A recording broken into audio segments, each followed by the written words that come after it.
few words I can summarize is a poverty, hunger, and then hope and opportunity. It's like two sides, but it's been always there in my younger days. When the Korean War broke, I was 3 years old, and then 3 years the war continued. I think my memory starts four or at between 4 and 5, because I clearly see the train of army trucks rolling every day on the road, and then the bombing, and then we all had to hide down at the riverbank or something like that, and then I had to cross a river in the countryside. And then while crossing the river in winter days, it was icy. And then because right before us, the bridge was bombed, broken. And then that was it, has been in my memory all the time. And then as I was growing, it was like hungry, you know. You need something to eat. And then school time was really, gosh. That's okay. Where's my handkerchief? I need something to. Yeah. Can you? Oh, okay, go ahead. Why it happened, I don't know. Oh.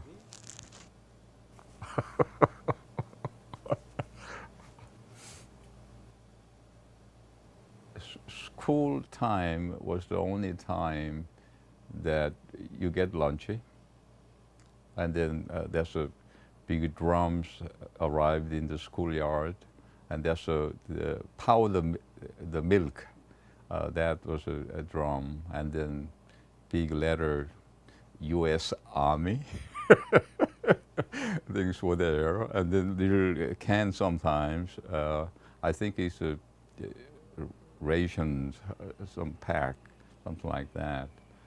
And one day there was some big can, differently from the usual ones. We used to have powdered milk, but that can have the real milk, something like that. And then we all shouted out, "Wow, milk is here!"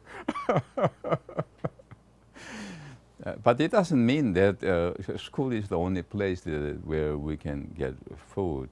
But actually, there was a truck coming in for the whole village. I was born in Seoul, and my parents had to move down when the war broke, and then to the remote place in other province, about 2-3 hours. In those days, maybe 5 or 6 hours distance walking. And then there, no North Koreans or any war things were not there yet. And then it's like an extended family gathering together. We were down there. So it was not really poverty, but there's something, shelter is there, and then, that's my memory runs.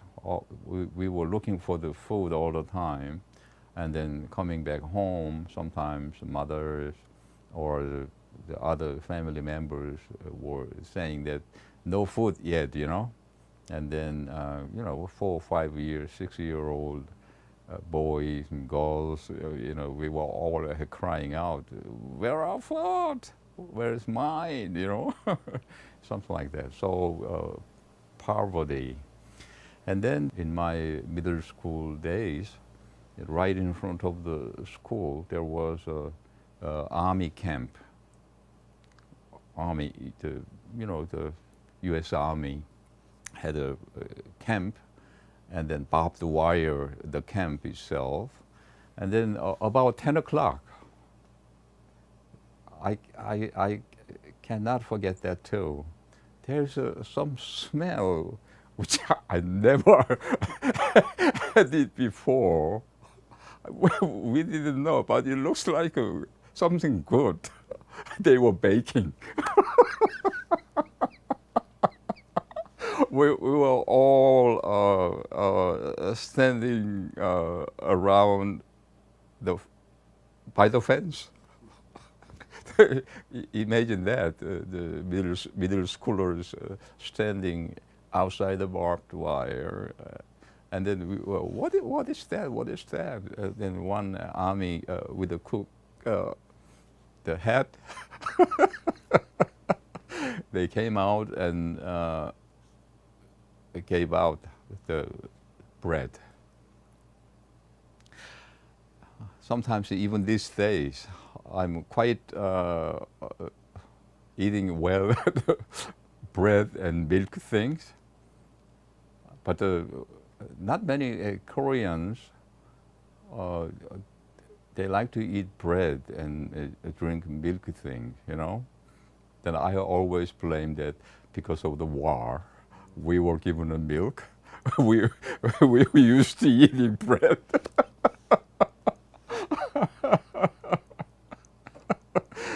But somehow we were having that bread. They drove over the barbed wire or through the wire, but there was a little the between space, so we couldn't get it. And they throw the bread, and then we have it. It was fun. It was good. Good to have filled your stomach, you know. But then one day, the principal came out. If you guys are doing one more time, then you all will not come to school. You're out. So that we will all say, why? In Korean. They are giving us bread. Those kind of thing was my growing up in those days. I think that was the time formation of my character too. And fortunately that we were poor. I was poor, and but the rest of the people were poor. There was not much difference between those people who are fortunate, always having something to eat, or between those who have and those who have not. There was not much difference. Maybe I was lucky living in a town where, the extended family, relatives were there. But so I became a happy man. I became a very happy man, and then also in the busy, caring life of my father was kind of a model for me to learn about the world and to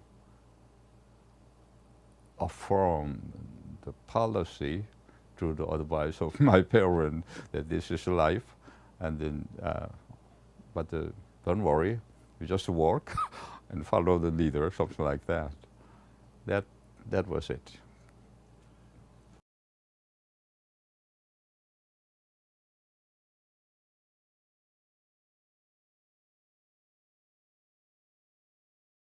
When I was in college, I was majoring in mechanical engineering, and mechanical engineering was not that great. But my mother's side, the uncles and aunts, these are one of the great the people to build our nation, like Ford, and one of the youngest uncle was the president of the Hyundai, you know, not Ford, Hyundai. He was a designer, mechanical engineer, he himself. So I think I got that influence from him that, hey, become a mechanical engineer, be like me, you know? And then I became a mechanical engineer.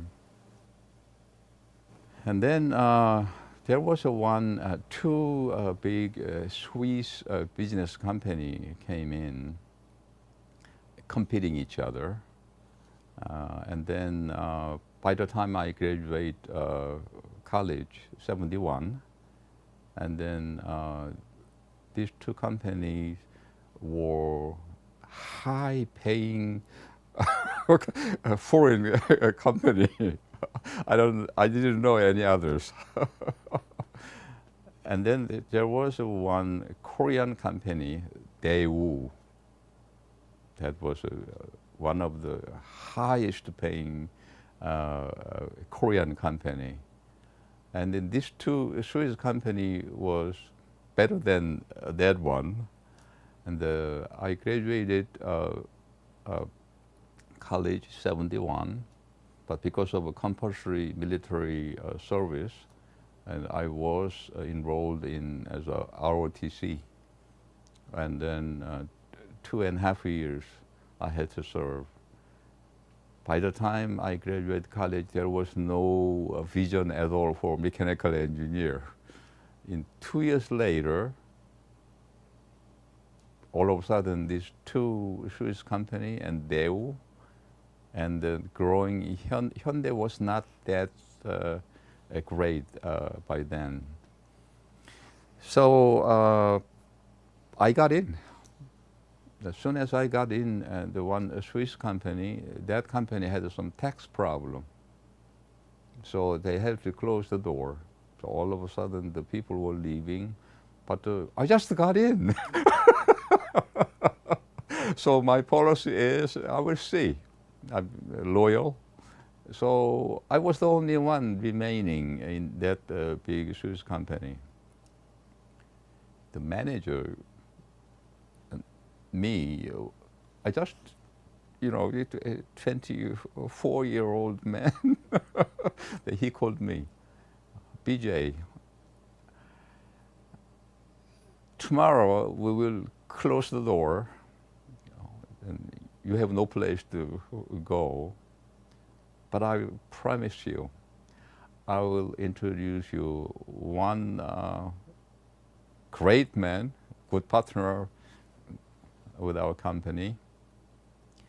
You may have some fortune. So I didn't know what he meant. And then something happened. One of the good company who determined to help Korea to develop, helping cooperate with the Korean government. The representative came, and then we were working together. And then that great man from Switzerland said that, why don't you begin your own? You are the chief. And then not only that, they have me covering the Far East, the Japan, Taiwan. In those days, there was a communist bloc, so I couldn't travel to Red China, but Singapore. And then, so I was the manager of the people working toward that company. I don't think I can say about the company, but it's a huge, big, dealing with the government. So that's how I became an entrepreneur. Eventually.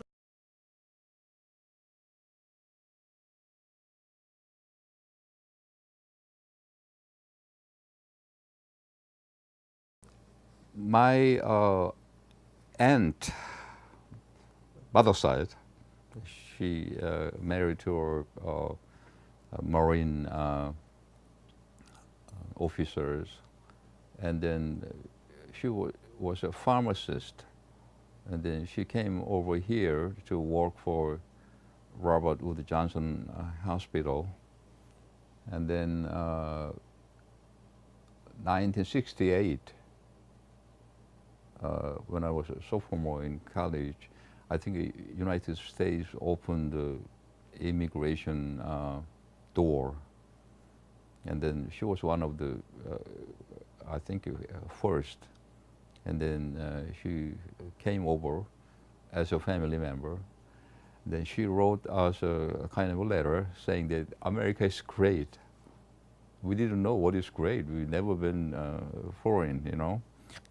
And then she was saying that here, as a goal, she didn't have to cook anything. She can buy things, and that she doesn't have to dish. She wrote, because all is a paper and plastic. It's like she's living in paradise, something like that. Remember that, you know, 68, we were still poor in Korea. So I want to see that, you know. And some of my colleagues in college, they immigrated after graduation. And that friend, BJ, come over. You know, there you don't have much job there, you know. Coming over, here is a good opportunity. But he didn't know that I was already president of a big company. And then he asked me, so, well, I didn't have time. And my aunt was complaining that, why don't you come here and help me or something, you know? So for her, she called me. So I already grown up, you know? So I am busy. And she made a visit. And by the time I was busy building up, and then she wanted me to come more, but I didn't have actually any time. And then I had to leave country when 79, the president was assassinated. We had a big project doing things for government, and then that was cancelled, and that was related with the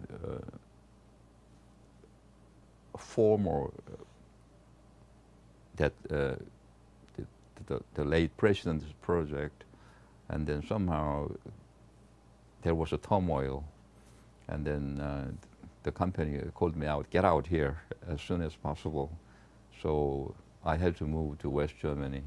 So there is another operation going. So I had to close it. And then in Stuttgart, in West Germany, there was a company running from there.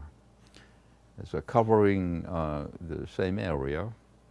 And but at the time, because I lost a big chunk of the business, the Korea thing, I had to make it grow. So to investigate, to see how my aunt is doing for personal reason, and my colleague who invited me all the time, come, this is a great place. There is a great job for mechanical engineer, Lockheed, some aerospace business things. So I came. It was a 80. Then I put my family in West Germany, came over here. And then here, the computer business was just blooming at the time. And then hardware business, I could see that.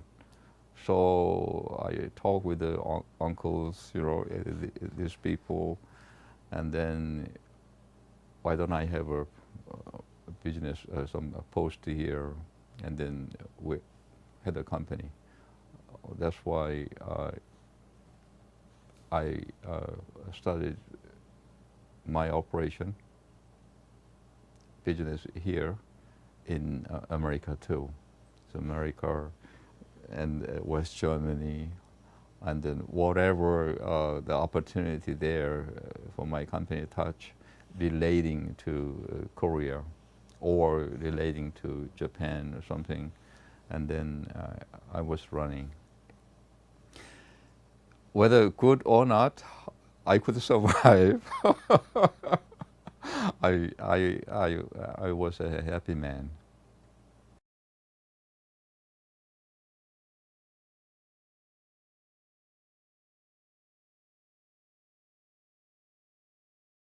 In the beginning, young man, I work for survival. I think for your survival. And then by the time that you don't have to worry much about how to survive, but what you are doing.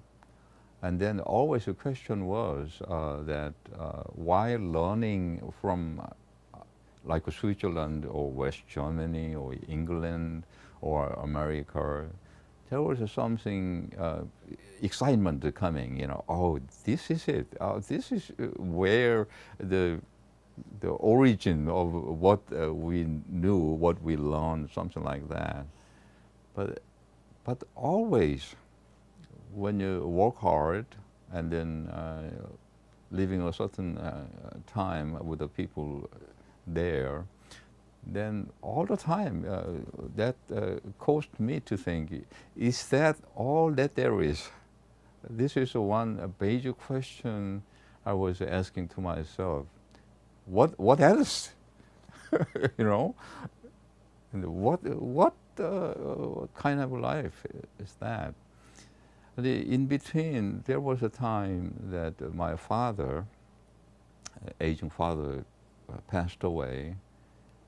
I went back to Korea. But then there is a certain family rule. You have to stay at least 3-4 days to take care of the matters, things. I couldn't do that because I had an appointment business. And I still regret that. I didn't do my family obligation things. Why? To make money, to be in business. If something happened these days, I would know what is priority, So I could say that, wait, something like that. But I was in a hurry, or I made an excuse that I have to go, something as a young man. I regret that.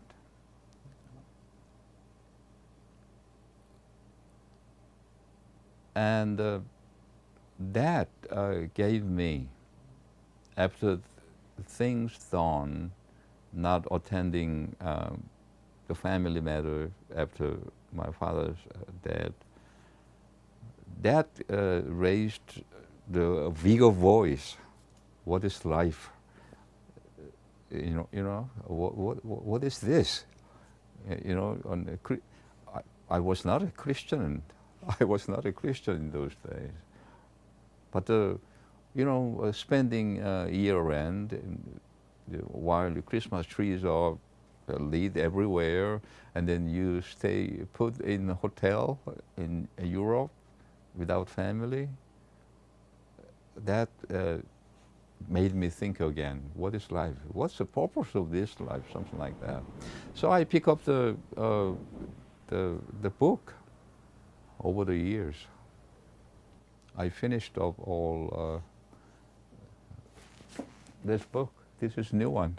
Used one, I gave it to my juniors. I became a scholar.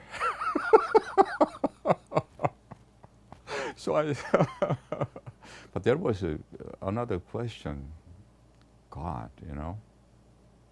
And then Western culture, and overall, all my experience and dealing with the different people, different language, different culture, and even in Saudi Arabia, you know, traveling down there, that really challenged me to think in a broader scope of what church is for, something like that. So I raised the question to the pastor, a senior member of the family, and then they said, no. Why you bring all the time such a question I cannot answer? I think the question you have to find out for yourself. So me studying theology, I have no idea, and that was a different story. And but the pastor was saying that, yeah. And there was a moment that my friend studying in Hamburg, West Germany, the law, that he came over, and then he wanted to study theology. Very interesting. So the pastor of a Korean church took me and him to Drew at that time, and then he just toured the Drew University, and then went back to Germany, and then wrote to me that I decided not to. So I said, oh, fine. And then the pastor who introduced me to Drew said, yeah, that's the school. You have to go. Don't ask me such a question. You find out yourself. Can I study part-time? Of course you can do that. That's what he was saying. And that's why I just filled out application, and then I got a call. You remember that call story? I was commuting to New York City, you know.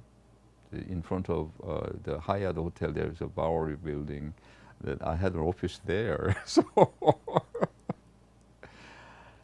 and then one day I got a call, and then I forgot about that. And then, hey, you sent in application through theological school. So I said, come in, we have to interview you. So I said, me? So the Ellen Little was a Reverend Ellen Little, the admission officer, said, BJ, come in over here, and then I will interview you. And then she was talking to me, and I was talking back. You have no problem. You don't have to take any exam. You just got in.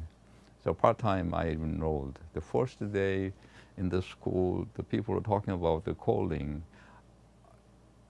I was that ignorant. I didn't know about the call of God they were talking. Oh, yeah, yesterday I got a call from Ellen. They were all laughing. That day, I cannot forget that. When did you get a call? They asked me when God called you, but I was not talking, answering. The admission officer called me yesterday. That's why I'm here today. But it was really fun and challenging. first of all, academia is the place where you have to renew. You know what I mean? It's really, that's the time that not for making money, but for real, the meaning of life, the struggles, the people, well, the community, those kind of things. So I begin to pick up things, and then here and there, spread the thing, and then collecting things and placing it in a certain part of my mind, you know. And that gave me a kind of joy. Finally, I could, my wife is telling me that all of a sudden you are much happier. There was a moment that unhappy or some, you know, sullen, and then kind of things. And then finally, I was in a really, again, writing kind of on the air, you know. And then at the time I was having a kind of little house, just about. And then school said, hey, you can come in if you like, you know. So I just, I didn't really look back at all. Sue is my wife, and I said, take care of that, I'm going in. So we all moved in. That's how I began my another journey. Then all the little anxiety or level of taking care of personal things, it was really not there. And then I have a kind of a joy in studying theology, and studying about the church's role. But you know, no background at all. That created a lot of things. And then I don't have anyone to be afraid of, independent and free. So I didn't hesitate to ask a question, or I was just unafraid of expressing my own opinion or what I think or what I feel. And that caused sometimes the community how to deal with me, even in the school.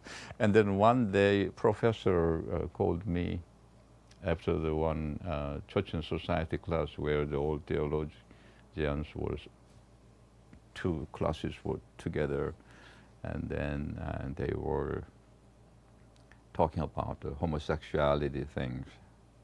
And that was the moment that I said, I remember that, but I don't know whether this is safe. But I told them, I never heard about that. I never knew about that, you know. And so I told them, why don't we take care of them as we take care of the patient? 80. That day, the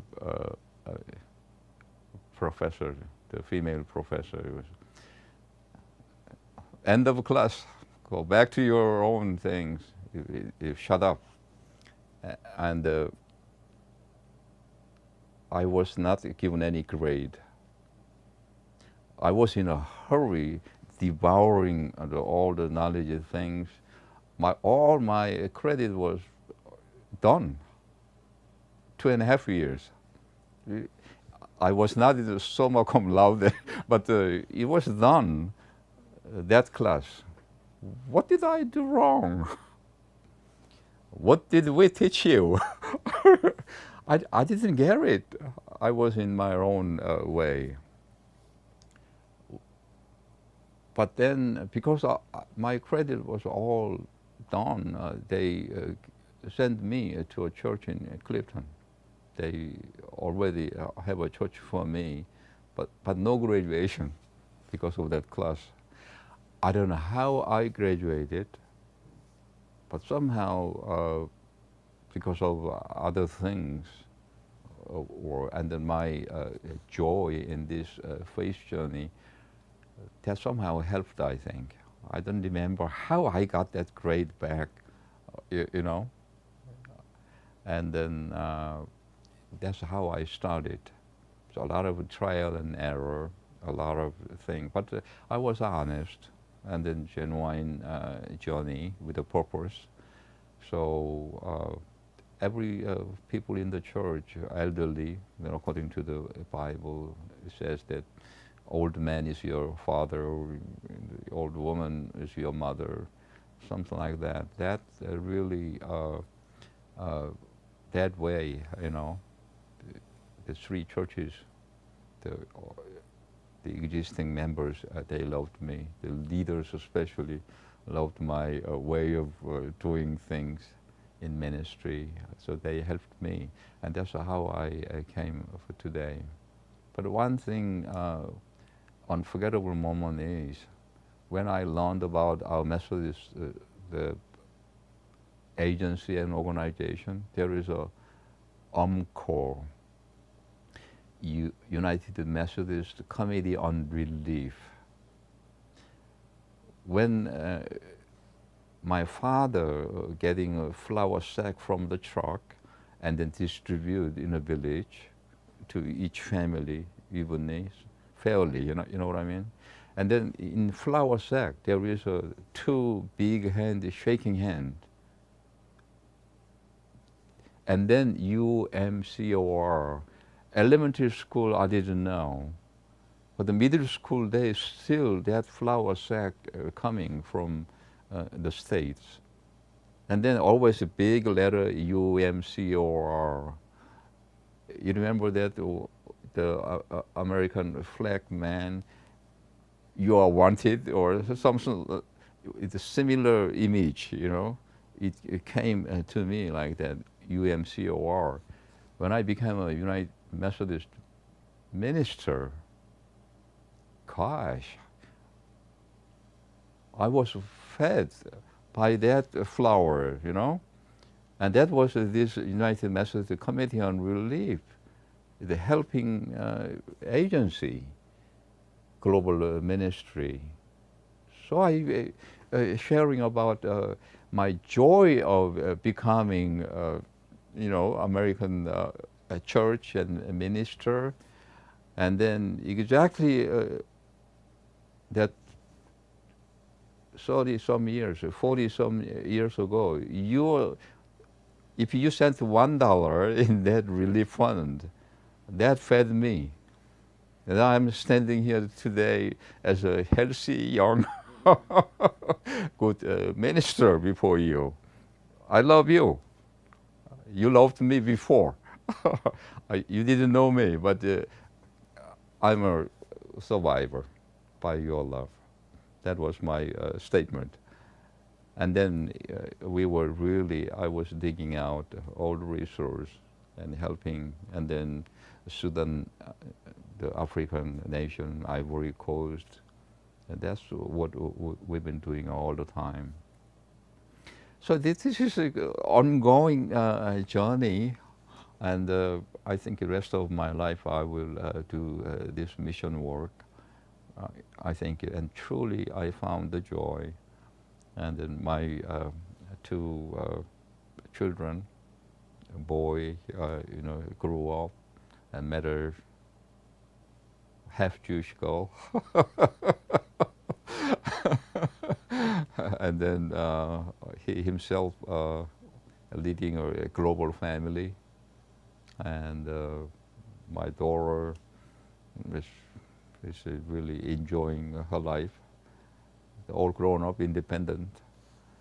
So Suk and I, unless we fight over a little thing, we are a happy couple. And then both of us are really committed to change things, especially with the second congregation, the Korean family, as well as a young American family too, by becoming one. There is some attitude. So attitudinal change, I bring it in. And then some customary things, we respect each other. And then different language, nuance, and some connotation is very subtle. And that one, our congregation, we learn. We teach, we learn, and this taking place. So I think the people who come and experience our small in number, but something huge, big thing is like a brewing. The eggs are, are, you know, it's something. That's how I feel that. So 15-year-long ministry here, I didn't lose any hope at all. Some because of the, I shouldn't call it racism, but some there was a special expression. You know, I don't like them. You know, but then I welcomed your historic narrative. I think this is a great thing I learned from Kentucky in the beginning of my ministry. And then there, they were just sharing about how the neighbors are doing, you know, each and every one interviewed. And then even though it's almost like a homogeneous, but still culturally divided, but through the conversation, through these narratives, and through these interview things, the change took place, leadership awareness was being renewed, those kind of things. In my time down there for 11 weeks, that really helped me. That's why not in the pursuit of ambition, you know, making it big or something, a visible thing, but rather you just, you know, the golden egg every day, one at a time. I think that was working here. So those people who left this church because of a certain reason, I understand them. I would do the same if I am shut out myself. But those people who still follow me or leading others into this, we are experiencing something, you know, how to stand independently, but accepting our way together, interdependency. You know, without you, I'm not here, you know. I just hope that you think the same way, you know. Without me, you are not yet filled, you know, something like that. So the African Bishop Tutu, Desmond Tutu, was talking about Ubuntu. I am because you are. That's what they said is Ubuntu. So this is some African solidarity, you know, the terminology. So I think that's what I'm doing it. And then not because we are great, but because someone who called us all to a higher ground, because God is big, we all become a big person, big heart, big knowledge. So happy, I'm very happy, and then it's worthy to live. And then whenever new one comes, my first statement to them is that, now you and I meet for the first time, but if you make a commitment, and then the one who makes me happier I'm sure that he will do the same for you. Also, there is a warning goes at the same time that if you are you decided to stay here for this church, and then if you stay stronger all the time, if you don't learn how to compromise, concede some of yourself, and then you will make me less happy. So there will be a fight that whether I can make you happier, through me, God can make you happier, or we both, if you make me less happier, so let us see. This is my first statement all the time. You know, God makes us happier. Let's have a faith journey together.